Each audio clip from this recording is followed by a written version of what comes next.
I stood in the center of the country club ballroom when my father clapped a hand on my cousin Kyle's shoulder and laughed proudly to the guests.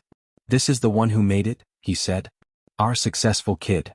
People smiled politely and congratulated Kyle for his flashy tech job in Chicago. Then my mother glanced at me like I was an awkward afterthought. "And this is Arthur," she added vaguely. "No last name. No explanation. Just Arthur." The room chuckled politely.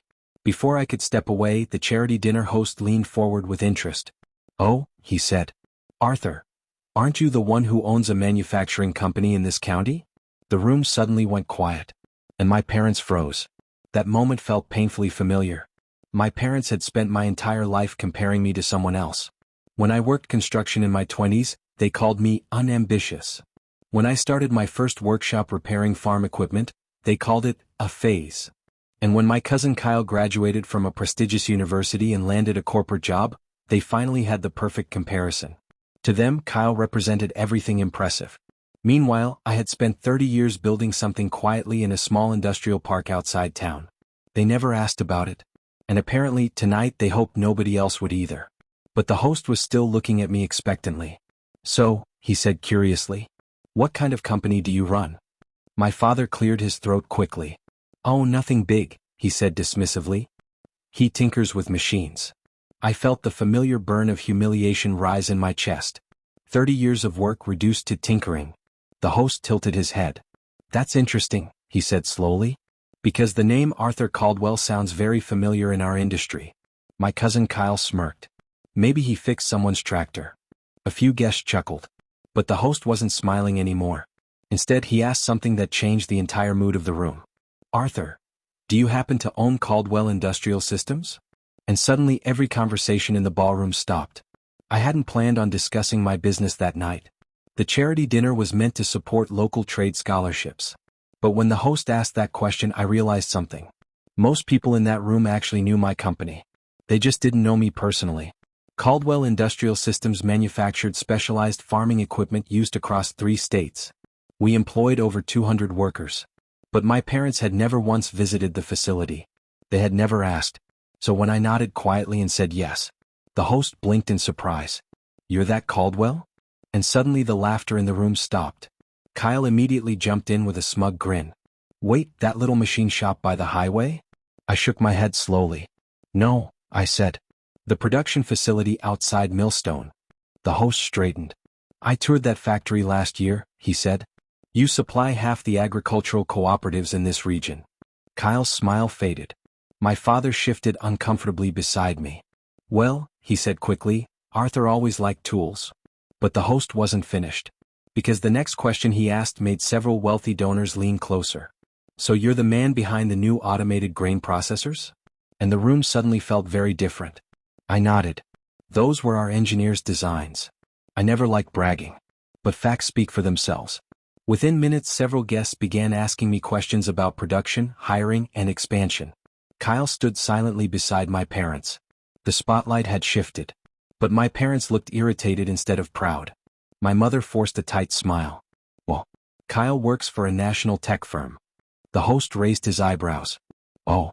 Then he looked back at me. "Arthur, how many people work at your company?" I answered honestly. 217. And my father's expression changed instantly. The room buzzed with curiosity now. 200 jobs in a small county wasn't small news.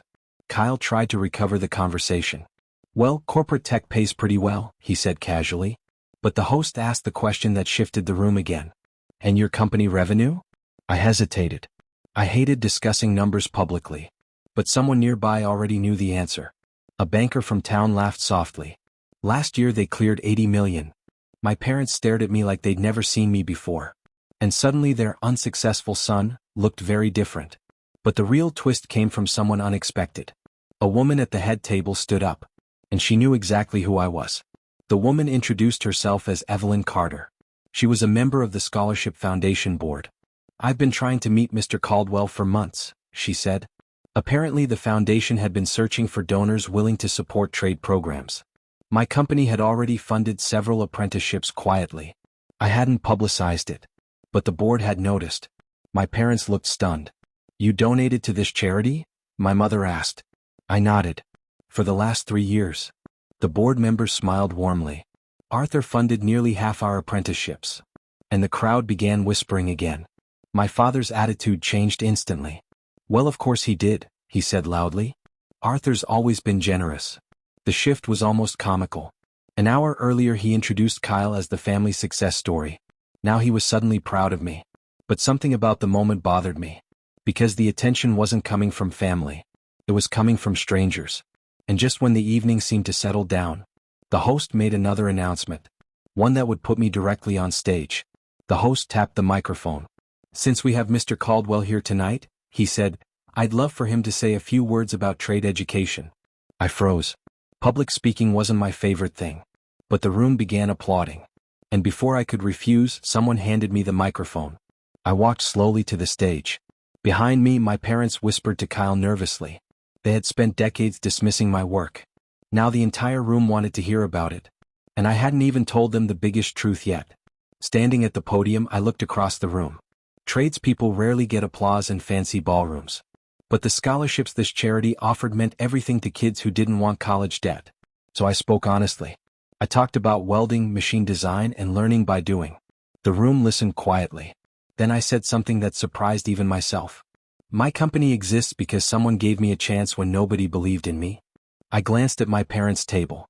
And they suddenly looked uncomfortable. Because the person who gave me that chance wasn't family. I told the story of a retired machinist named Walter Briggs. 30 years earlier he had let me rent half his workshop for $20 a week. My parents thought I was wasting my life. But Briggs believed in me. That man changed my future, I told the room. The audience applauded warmly. But the real impact came from the next announcement. Tonight, I said, my company is expanding our apprenticeship program. People leaned forward. And we're funding 50 new trade scholarships. The room erupted in applause. My parents looked stunned. But the biggest twist of the night was still coming. After the speech, guests crowded around me with congratulations. But in the corner, I noticed Kyle arguing quietly with someone on the phone. He looked pale. Later I overheard part of the conversation. Something about layoffs. Apparently the tech company he worked for was downsizing. Suddenly his perfect career didn't look so secure. Still, my parents continued praising him loudly. He'll move up again, my father insisted.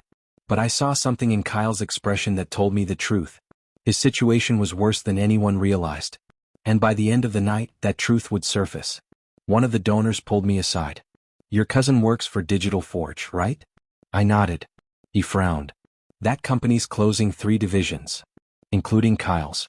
The layoff announcement hadn't reached the public yet, but industry insiders already knew, which meant the man my parents bragged about all night might not even have a job tomorrow. I felt conflicted.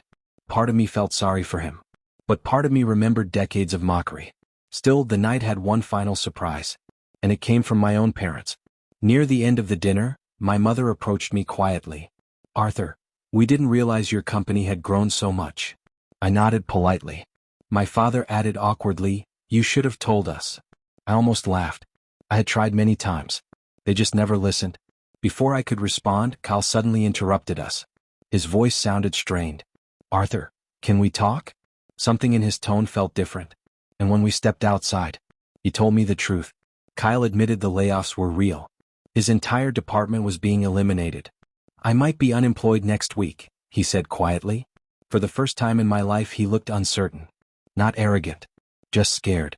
I heard your company's expanding, he said carefully. I understood the question he wasn't asking directly. But before I answered, my parents stepped outside too. And they had a request. My father cleared his throat. Arthur, maybe Kyle could help with your business. The same cousin they'd bragged about all night. Now they wanted me to hire him. I studied Kyle carefully. He looked embarrassed, but also hopeful. I didn't answer immediately, because I believed in second chances. But respect mattered too, and I needed to know something first. I asked Kyle a simple question. Do you actually want to learn this industry? He hesitated, then nodded honestly. Yes. That answer mattered, because I'd built my company on hard work, not titles. So I told him the truth. I'll give you an interview like anyone else. My father frowned. Interview? I nodded calmly. Everyone earns their place. And for the first time, Kyle didn't argue. A week later, Kyle visited the factory. He looked completely different outside the ballroom. No expensive suit. Just curiosity. I walked him through the production floor. Engineers showed him the machinery. Technicians explained the systems. By the end of the tour he looked impressed. I had no idea this was so complex, he admitted. Most people didn't. And for the first time, Kyle seemed genuinely interested in learning. But the real test came during the interview.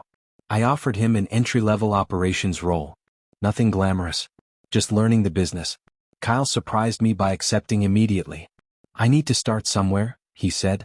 And over the next months he actually worked hard. The arrogance slowly disappeared. Meanwhile, my parents visited the factory for the first time. They looked stunned by its size. But their reaction came too late to change the past. Still, something important shifted that day. Walking through the factory floor, my father looked around quietly. I didn't know you built all this, he said. I shrugged. You never asked. You didn't argue. Sometimes truth speaks louder than anger. My mother looked at the workers operating machines. All these people depend on you. I nodded. It wasn't about pride. It was about responsibility. And finally they seemed to understand. But the real closure came months later. At the next charity dinner. The following year the same charity hosted another event. This time the host introduced me first. Founder of Caldwell Industrial Systems. The applause felt different. Not awkward. Respectful. But what mattered most wasn't the applause. It was who sat at the table beside me. My parents. Quiet and thoughtful.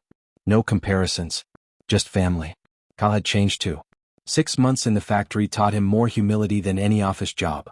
He eventually moved into a technical coordination role. Not glamorous, but meaningful. And he actually thanked me one afternoon. I needed this wake-up call, he admitted. Sometimes people grow when life knocks them down. But the most satisfying moment came later that night. When the host asked my parents a simple question. The host smiled at my father. You must be proud of your son. My father nodded slowly. Yes, he said. This is Arthur. No hesitation. No comparisons. Just my name. And for the first time in my life that felt like enough. Looking back, that night at the ballroom changed everything. Not because my parents finally noticed my success, but because I realized something important. Real success isn't applause or recognition. It's building something honest that helps other people. My company created jobs. It funded scholarships. And it gave second chances, even to people who once doubted me. So when people ask how that awkward dinner turned into the best night of my life, I always tell them the same thing. Sometimes the truth only comes out when someone asks the right question. And that night, the host asked about my company.